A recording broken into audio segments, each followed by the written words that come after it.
Vamos allá. Bien, muchas gracias a todos por vuestra presencia en estas jornadas. La verdad es que, bueno, pues es un poco nuestro lanzamiento oficial a todos aquellos que estéis interesados en el sector porcino y cinegético. Y bueno, vienen muy bien las presentaciones que hemos tenido hasta ahora, puesto que han introducido muy bien al sector. Y a partir de ahora yo voy a iniciar un bloque que se centra más en la bioseguridad y los riesgos asociados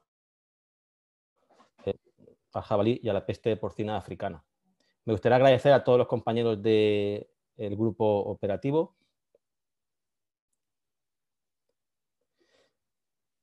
y asimismo también a una serie de instituciones, de diferentes organismos que están colaborando en algunas actividades que a continuación os voy a relatar. Bien, la participación en este grupo del Instituto de Investigación en Recursos Cinegéticos es porque tiene un componente de investigación, si bien el fin principal es la transferencia, de manera que tenemos esa doble vertiente. La misma investigación que estamos haciendo en el grupo operativo la vamos transfiriendo casi inmediatamente. Este es un centro multidisciplinar que trabaja, tiene una línea aplicada al control de las enfermedades en la interfaz entre ganado y fauna silvestre. Llevamos tiempo trabajando con jabalí, con peste porcina africana y otros sistemas de enfermedades compartidas. Además, bueno, pues podéis conocernos si entráis en nuestra página web y, por ejemplo, podéis ver nuestro máster y otras actividades que ofertamos. Bien, hoy os voy a introducir algunos aspectos relevantes sobre los tres elementos clave de lo que estamos hablando: el jabalí, el cerdo y el virus de la peste porcina africana. Vamos a centrarnos en lo principal, que es la bioseguridad, que nosotros denominamos bioseguridad externa, que es aquella que nos va a proteger principalmente frente a riesgos asociados a la fauna silvestre. En este caso estamos hablando del jabalí y de la peste porcina africana. Y finalmente acabaré con las actividades que en este sentido estamos realizando en el grupo operativo. Respecto al sector porcino, creo que ha quedado muy bien reflejado su estado actual. Me gustaría insistir en esa idea de que en España es un sector muy heterogéneo y respecto a su sector extensivo, decir que es un sector con unos estándares de bioseguridad, una profesionalización alta en relación a lo que podemos ver en otros países de Europa. Sin embargo, pues por su propia idiosincrasia hemos podido ver que son sistemas donde es difícil implementar bioseguridad. Esa es una dificultad añadida a este sector y un reto. Obviamente el sector porcino en nuestro entorno europeo está ampliamente distribuido, también de una forma muy heterogénea en cuanto a la forma en la cual se produce y los riesgos que pueda conllevar.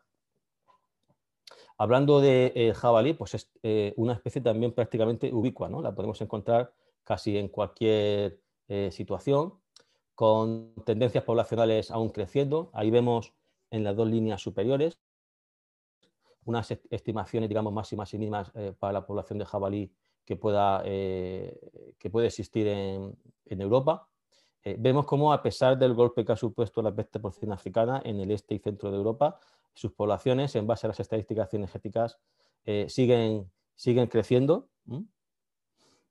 Podríamos decir que, promediando, tenemos un jabalí cada decena de cerdos que existen en Europa. Eso no quiere decir que cada 10 cerdos hay un jabalí, ¿no?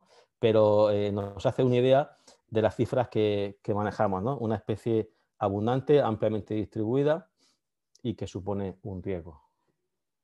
A modo de ejemplo, aquí os muestro la evolución poblacional en base a las estadísticas cinegéticas de los países bálticos, ¿no? Como un ejemplo por donde ya ha pasado y sigue estando, de hecho, la peste porcina africana, y vemos cómo después de ese golpe inicial, al cual hay que añadir un aumento en la intensidad de caza, pues ya llevamos un par de años, al menos uno de crecimiento muy marcado de las poblaciones.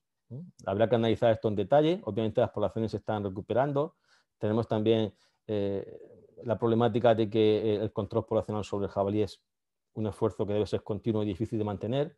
Hemos tenido también la situación COVID, de manera que esto habrá que analizarlo, pero bueno, es llamativo cómo en prácticamente un año pues se han recuperado como una cuarta parte de su población inicial, ¿no? Esto nos da una idea de cuál es la dinámica poblacional de esta especie.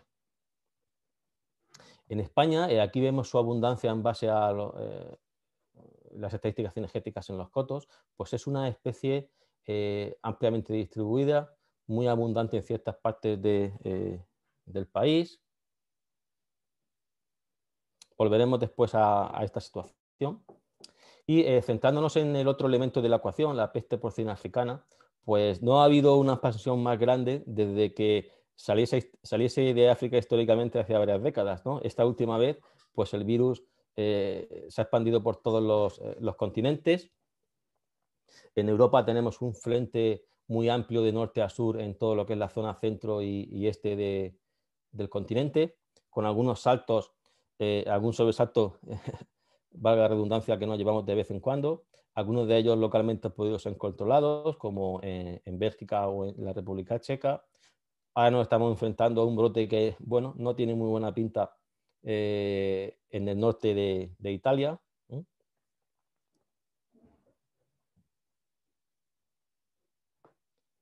De manera que tenemos una amplia superficie donde el jabalí, aquí se puede ver brotes en puntos de color verde, el jabalí está infectado por la peste porcina africana. Y de una forma variable, pues tenemos algunos países donde también el impacto de la afectación se está dando en ganaderías, ¿no? Vemos como, por ejemplo, la situación está bastante descontrolada en Rumanía. Tememos mucho lo que pueda pasar en algún país vecino, como en Serbia, por ejemplo, que luego volveremos. Y bueno, recientemente se ha analizado en qué circunstancias ocurren estos brotes en porcino en diferentes países de Europa y creo que hay algunas ideas que son llamativas, ¿no? Atendiendo a estos países del este de Europa, donde, bueno, con el tiempo los casos en porcino tienden a ser menos, sin embargo tienden a mantenerse en las poblaciones de jabalí.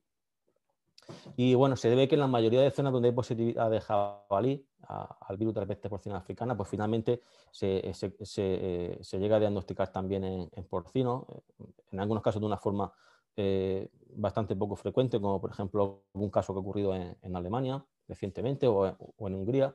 Sin embargo, hay países donde esto no es así, ¿no? Donde es una situación claramente desbocada también en el sector porcino. Antes ponía el ejemplo de Rumanía. Normalmente son casos que tienden a ocurrir en ganaderías de autoconsumo con escasa bioseguridad, pero también hay casos en grandes ganaderías de producción intensiva muy intensificadas. Normalmente se sabe que cuando se analizan estos brotes, pues en la producción de traspatio, por suerte no es una producción que predomine en nuestro país, pero que en la producción de traspatio son sistemas que producen su propio alimento, aunque está prohibido el uso de basura y otros residuos, pues se utiliza de una forma más o menos variable. Y bueno, en estos países, en un rango de menos de 2 kilómetros, habitualmente en el entorno de estas ganaderías donde ocurren brotes, pues suelen haber áreas forestales, suelen haber cultivos que son usados por el jabalí. De hecho, es muy típico en este tipo de ganaderías el uso de estos recursos alimenticios que ellos cultivan y están en la misma inmediatez de la ganadería. Y según el país, entre un 15 y un 50% ha detectado en este rango tan corto en el entorno de la ganadería algún jabalí muerto detectado por la peste porcina africana. Bien, el sumatorio o el solapamiento de estos elementos, ¿no? Jabalí, cerdo y un virus de por medio, pues es lo que nosotros denominamos la interfaz. La interfaz. Aquí, por ejemplo, mostramos, es un mapa preliminar, no considerarlo todavía como definitivo, pues cómo solapa espacialmente el censo ganadero y la abundancia de jabalí, censo ganadero porcino, y la abundancia de jabalí en nuestro país. Pero obviamente este solapamiento espacial no es todo, puesto que hay que tener en cuenta qué tipo de producción y qué tipo, tanto en la parte porcina como también en el jabalí, obviamente, se da y qué riesgos pueden existir, ¿no? Por ejemplo, pues tenemos algunas de las zonas de mayor abundancia de jabalí en Europa que se dan en la zona del Prepirineo, y que empieza a solapar con una zona de elevada producción de cerdo intensivo, por ejemplo, en Huesca, en Lérida, donde generalmente los estándares de bioseguridad son bastante elevados, ¿no? Algo parecido, quizás con menos densidad de jabalí, pues ocurre en otras zonas de Levante. Como característica relevante, pues por ejemplo en el entorno de Murcia, pues tiene cierta importancia la producción, la cría, la reproducción en camping, lo cual puede conllevar cierto riesgo.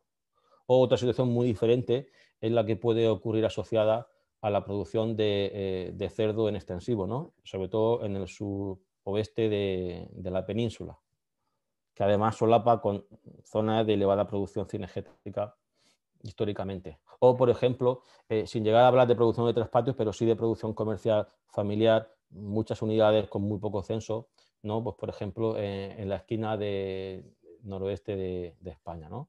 Son situaciones, por tanto, muy diferentes y cada una de ellas necesita un abordaje. Bueno, aquí tenemos algunos de los ejemplos de los mapas a elevada resolución que podemos aportar sobre ese solapamiento, que en este caso es puramente espacial, entre ganaderías porcinas y abundancia de la especie de jabalí. Son zonas precisamente en las cuales el grupo operativo está trabajando y os contaré alguna experiencia después. Entonces vemos esta diversidad de circunstancias en la interfaz, ¿no? Vemos este ejemplo aquí de la dehesa extremeña, por ejemplo. Vemos aquí una producción intensiva. Esos puntos que veis ahí, a los cuales luego me referiré, son posiciones de jabalíes que se mueven en esa zona, en este caso con una posibilidad de implementar una medida de bioseguridad basadas en vallados pues más relevantes. O vemos, por ejemplo, algunas ganaderías típicas del este de Europa, donde, como te decía, sobre todo las más de tipo familiar, pues suelen utilizar recursos agrícolas producidos en la misma inmediatez, ¿no? Vemos ahí algún animal muerto o campeando en la inmediatez de la ganadería. O, por ejemplo, esto es un estudio que se está realizando en el contexto de otro proyecto, un proyecto europeo, NetWild, en el este de Europa. Una de nuestras zonas de estudio es en Serbia, ¿no? Y vemos cómo hay zonas de monte que también producen su montanera. Suelen ser zonas inundables próximas a los grandes ríos de aquellas zonas, donde se combina la producción cinegética ganadera. Vemos esta producción ganadera, pues es muy poco tecnificada, como, por decirlo de una forma, como podéis ver aquí, con ningún estándar de bioseguridad. Y aquí tenemos algunas imágenes recientes que me han enviado colaboradores, ¿no? de cómo se produce esa interacción tan directa, ¿no? Que vemos este animal, este macho que está aquí con los cerdos, cómo intenta, incluso monta, no sé si de una forma eficaz o no, algún cerdo y lo hemos pillado en las cámaras, ¿no? No solamente uno, sino que casi parece que va por todo lo que puede encontrar en esa ganadería. Por tanto, tenemos una especie de reservorio ampliamente distribuida, muy abundante en toda Europa, que, como pongo en esta imagen, pues le falta volar, ¿no? Casi, ¿no? No lo hace, pero está muy ampliamente distribuida. Y además tenemos el componente humano, tenemos un mundo hipercomunicado, cualquier mercancía, cualquier persona, cualquier producto contaminado. Se ha hablado antes de las posibles vías de entrada de la peste porcina africana, pues se mueve entre fronteras y eso es un problema, ¿no? Por ejemplo, en el reciente caso de peste porcina o el brote ocurrido en Italia, pues han aparecido algunos jabalíes infectados en el entorno de Génova, que es un puerto muy, muy importante, ¿no? Aunque todavía, que yo sepa, no se tiene una certeza del origen exacto del brote, pero todo pinta a que ha sido a través de algún material contaminado, no directamente a través de los jabalíes. Bien, en este segundo bloque vamos a centrarnos en lo que denominamos bioseguridad externa, un aspecto muy importante de las actividades del grupo operativo.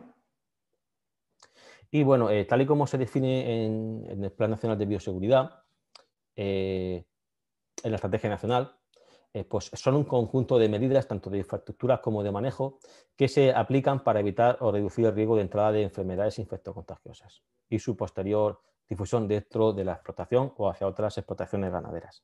Yo remarcaría que es una definición propia que también ha de lograr esta prevención frente a los riesgos como consecuencia de la actividad diaria que se realiza. Es decir, la bioseguridad no es una cosa que se implementa y ya nos olvidamos de ella, sino que es una actividad continua. Entre sus objetivos, como por ejemplo mejorar la productividad, pues el principal consiste en minimizar los riesgos sanitarios en todos los frentes.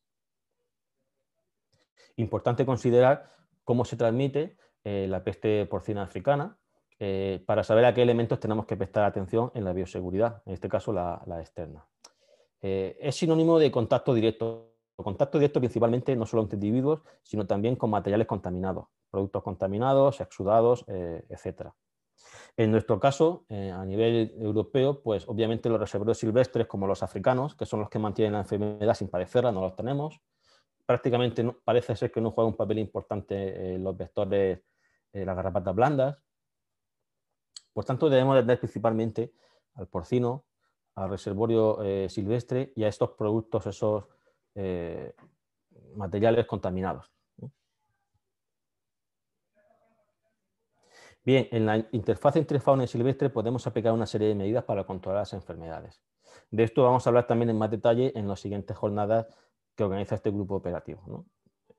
Entonces nos vamos a centrar también bastante más en la gestión del jabalí. Obviamente la propia vigilancia sanitaria ya es una herramienta, el control de las poblaciones silvestres, en este caso el jabalí, la vacunación si existe, es una herramienta a disposición. Testar y sacrificar animales, esto no suele ser eficaz ni práctico logísticamente en fauna silvestre, de manera que es fundamental las herramientas que tenemos y de una forma preventiva, sobre todo, es incrementar las medidas de bioseguridad. También trabajar, y esto yo considero parte de la bioseguridad, en el control del movimiento de los animales y de sus productos y todos estos tipos de materiales que puedan estar contaminados, incluyendo los materiales de uso humano. Creo que no hace falta que os remarque la importancia que ha cobrado la bioseguridad en la producción animal, por diversos motivos, entre otras cosas, pues por su impacto en las producciones y en la capacidad de los países para negociar, para exportar y comerciar. Nos comentaba Daniel el impacto que podría traer la entrada de la peste porcina africana en nuestro país. De manera que hay mucho material divulgativo, técnico, además de legislación nacional extranjera, un plan estratégico de bioseguridad en explotaciones porcinas, que estoy seguro que Germán después nos va a comentar con más detalle. Simplemente me gustaría remarcar que en este plan estratégico, pues uno de los objetivos ha sido evaluar el nivel de bioseguridad de las explotaciones porcinas comerciales extensivas e intensivas mediante encuestas y, bueno, pues el grado de implementación de estas medidas en general no siempre es el suficiente. Le da mucha importancia a este plan, también esta estrategia, a diseminar el mensaje, concienciar a los diferentes sectores, ¿no? De hecho, colabora con las actividades que realizan interprofesionales que están en nuestro grupo operativo, como Interpol y ASIFI, ¿no? Estos materiales que estáis viendo aquí. Se ha visto también anteriormente las potenciales vías de entrada de patógenos y particularmente las que aplican a la peste porcina africana en las explotaciones ganaderas, que al final prácticamente es casi cualquier posible vía de entrada. Y nosotros nos vamos a centrar en las medidas que se refieren al establecimiento de medidas que impidan la entrada. Obviamente también, si es posible, la salida, pero veamos que principalmente la entrada de enfermedades. Estas medidas se relacionan con la estructura y diseño de la ganadería. No podemos entrar en detalle en cada una de ellas, pero aquí, por ejemplo, en color remarco algunas de las cuales tienen más relevancia para la peste porcina africana, como puede ser el mantenimiento de distancia, los vallados perimetrales, la gestión de cadáveres, me refiero en este caso a los contenedores, cómo se almacenan y tratan los alimentos o los purines. Aquí vemos, por ejemplo, algunas de nuestras zonas de estudio a las que luego me referiré, en las cuales hemos marcado animales para ver cómo, jabalíes en este caso, cómo utilizan los recursos ganaderos porcinos intensivos, puesto que en extensivo ya se ha hecho previamente. Nos estamos centrando en el grupo operativo en el intensivo.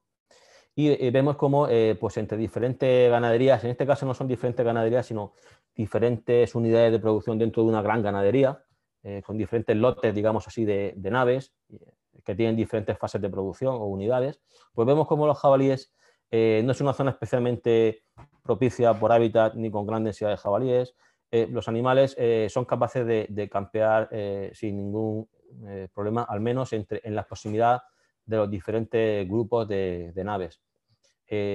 Hablaremos posteriormente de este ejemplo, ¿no? y de qué tipo de medidas de barreras existen tanto en el entorno de cada nave como en lo que es la finca en su globalidad.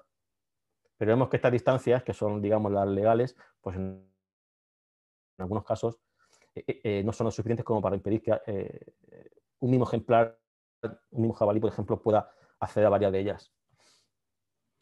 Bien, en el Real Decreto 306/2020, que se ha mencionado anteriormente, se comenta que literalmente que las explotaciones, excepto las de autoconsumo reducidas, deben disponer de un vallado o aislamiento perimetral que aísle la explotación de la entrada de personas y suidos silvestres del exterior.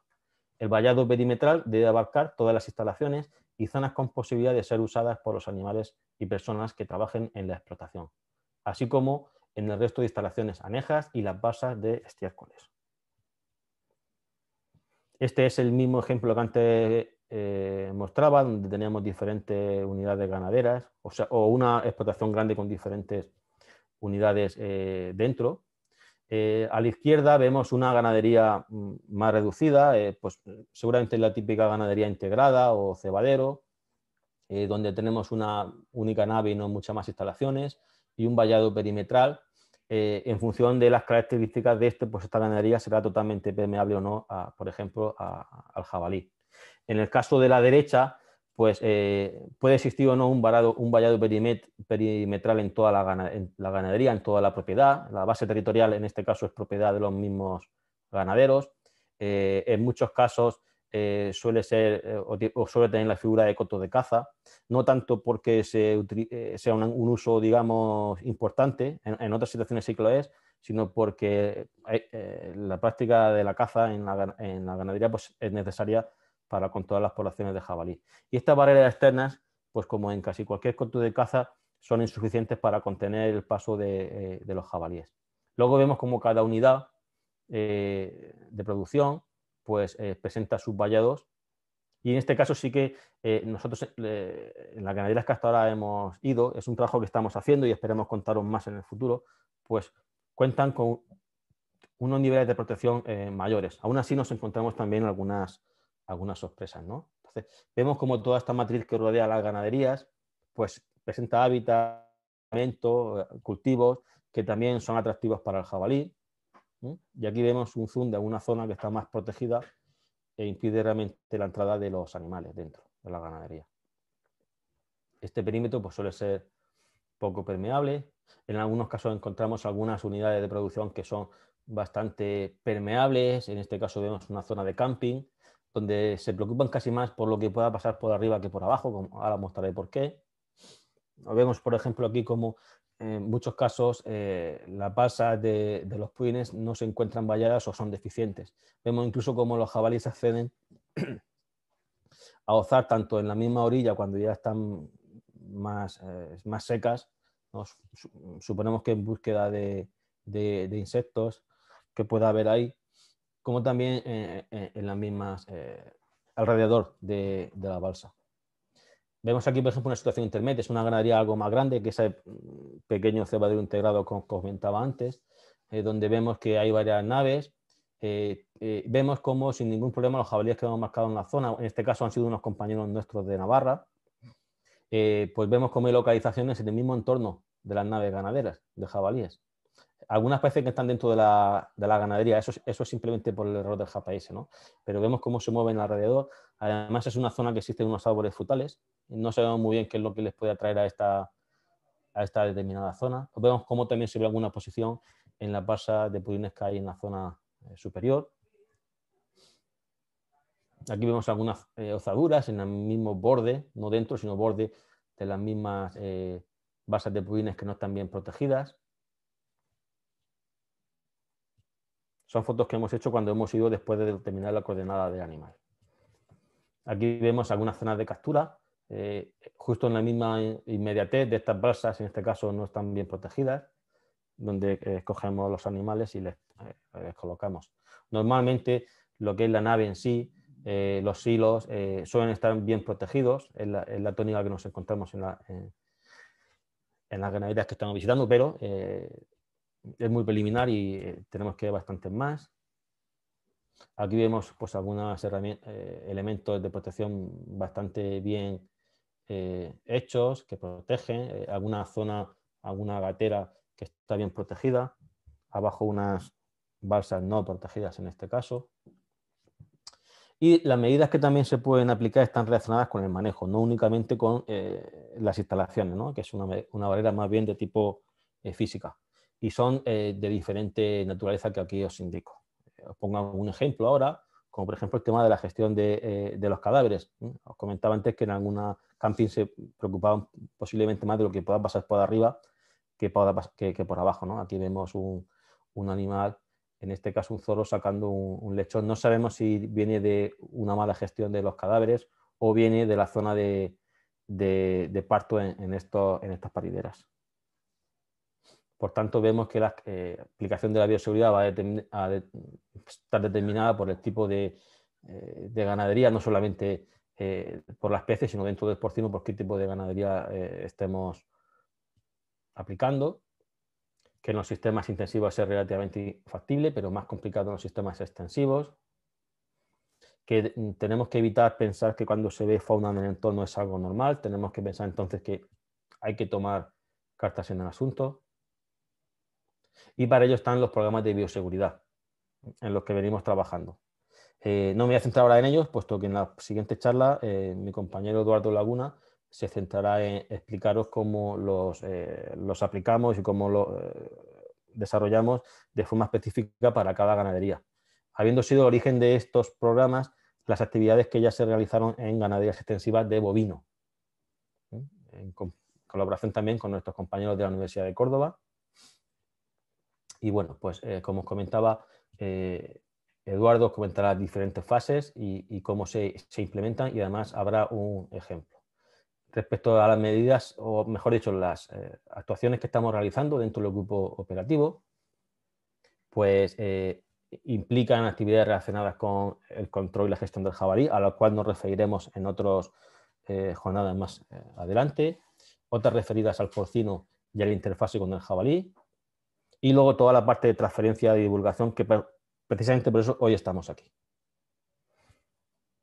Pues estamos contribuyendo a mejorar los conocimientos que tenemos de la interfase a nivel nacional para poder mejorar la prevención, y también estar preparados en caso de que tengamos algún brote para tener una respuesta eficaz y rápida que nos ayude a controlarlo. Estamos conociendo mejor el uso de los recursos ganaderos por los jabalíes, particularmente en ganaderías intensivas. Ya teníamos estudios hechos en el extensivo. Antes os comentaba algunos ejemplos de cómo lo usan en algunas zonas de estudio. Nos estamos centrando principalmente en Lleida, Huesca y en la región de Murcia. Estamos mejorando también la bioseguridad desarrollando programas de mitigación de riego en ganaderías intensivas frente a los riegos externos. Ya se hizo anteriormente en ganado extensivo, y en breve vamos a liberar un protocolo para que cualquiera lo pueda utilizar de una forma armonizada y completa, que todos trabajemos de la misma manera. Y la última actividad que quería mencionar es precisamente pues esta transferencia, esta divulgación que estamos haciendo en jornadas como la de hoy. A lo cual os recomendemos que estéis pendientes de nuestra página web y de los ciclos de jornadas que vamos a ofertar en este mes de mayo y en junio. Por tanto, terminando ya, en bioseguridad externa, nuestro país tiene unos buenos estándares, sin embargo tenemos margen de mejora, ya que el grado de implementación en muchos casos es deficiente, y todavía podemos mejorar lo que estamos haciendo en el ganado intensivo. Es necesario incorporar planes específicos de bioseguridad, que a continuación os vamos a contar, y adaptarlos al intensivo. Y me gustaría remarcar al sector que la bioseguridad debe de considerarse siempre no como un gasto, sino como una inversión necesaria. La relación coste-beneficio siempre va a ser positiva. Para ello también se necesita el apoyo de las diferentes administraciones públicas, de la investigación, por ejemplo, el apoyo a través de este grupo operativo, que pues ya es un ejemplo. para que de esta forma podamos ir mejorando y transformando el sector y si ya somos bioseguros, pues serlo más. Toda la parte relativa a la gestión, control de jabalí la abordaremos en próximas jornadas, por eso no hablamos demasiado del tema en el de hoy. Y muchas gracias por vuestra participación y quedo disponible a vuestras preguntas que luego responderemos en el chat o al final.